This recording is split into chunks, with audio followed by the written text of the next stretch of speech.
Today, we will be talking about human trafficking. So what is human trafficking exactly? You've probably heard the term being used before, but do you actually know what it is? Human trafficking is defined as the action or practice of illegally transporting people from one country or area to another, typically for the purposes of forced labor or sexual exploitation.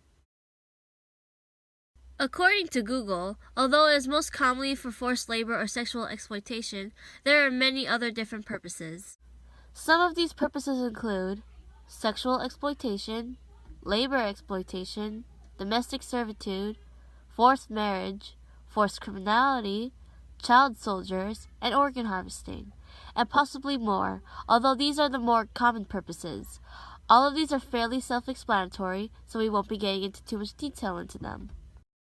So we know what human trafficking is, but where does human trafficking occur, and where does it occur the most? First of all, in what countries does human trafficking occur? Well, this may surprise you, but human trafficking occurs in pretty much all countries, even in first world countries like Canada. Now we know that human trafficking occurs in pretty much all countries, but where does it occur the most? Although human trafficking occurs everywhere, it does occur more frequently in poorer countries, as poorer countries will obviously be less secure in general as there is less money. For example, it would be pretty easy to kidnap someone if they didn't even have a door or even a home, as well as the fact that there probably won't be any police around since there is nobody to pay them. But just because it's poor doesn't mean that those places will have the most human trafficking. Poorer countries just tend to have more.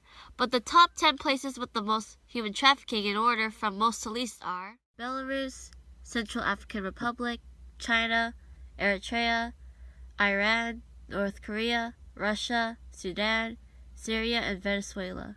But how much impact does human trafficking have on our world? Well, as you already know, human trafficking affects every country in the world, even if you can't see it. If we look at the victims, there was an estimated 30 million slaves in the world in 2014, and it is pretty safe to assume that there is around the same amount or more. Speaking of how many people are affected by human trafficking, who is the most vulnerable to human trafficking? Well, the people most vulnerable to human trafficking would be women and children, with 80% being women and 50% being children. This being the case because women and children are generally easier to kidnap, as women and children are generally weaker than men, and children are smaller and easier to trick. As well as the fact that one of the biggest reasons for human trafficking is sex, and most of the buyers are male, so it makes sense that it is mostly women and children. While we're on the topic of what people are most vulnerable, who are the people that buy these human trafficked people? Well, this may not surprise you, but 99% of buyers are male, mainly for the purpose of sexual exploitation. Many of them are also people who work with children, such as teachers. And it's pretty rare for women to be buying, since there are very little cases of women buying trafficked people. We know about who's buying the people, but how do they kidnap the people? Well, there are many different ways, and it all depends. But some of the more common ways are fake promises for a job, mainly for people in desperate need of money or the unemployed. Secondly, fake promises for education, mainly in poor countries with little education. And lastly, fake promises for a relationship, which is mainly used when online dating. As you can see, there's kind of a theme here, a lot of fake things. But how can we spot the signs of someone being human trafficked? Of course, all human trafficked victims are different, like all human beings, but they do have some of these things in common that you can look out for. The first being that they will sometimes act as if they are being instructed by someone else.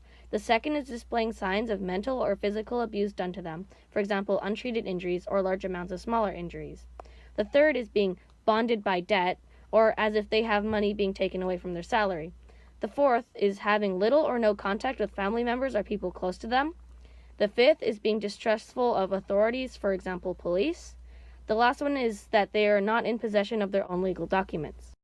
Although these are some of the signs of someone who is being human trafficked, just because someone is showing these signs or not showing certain signs doesn't mean that they are being human trafficked, so you should still judge for yourself. So what happens when a human trafficker gets convicted of human trafficking? Well, it's pretty complicated, but the main human trafficker will often get sent to prison for life, which is a good thing. But the bad thing is, conspirators, depending on how much they do, can only get sent to prison for a few years to a life sentence. Also, most of the people who buy the human traffickers and give them back after a while often never get caught, as it is very hard to find and convict them of anything. But if they can't convict them, then why don't the victims speak up? Well, there are obviously many different reasons unique to the person, but the biggest reasons are as follows. They fear for their own or loved ones' lives, as they think that speaking up will get them in danger. They may not understand that what happened was wrong, and they are not aware that they were a part of human trafficking if they were abducted at a young age and taught like that, which is one of the big reasons children are such big victims of human trafficking. They may also be unaware of their own rights as humans.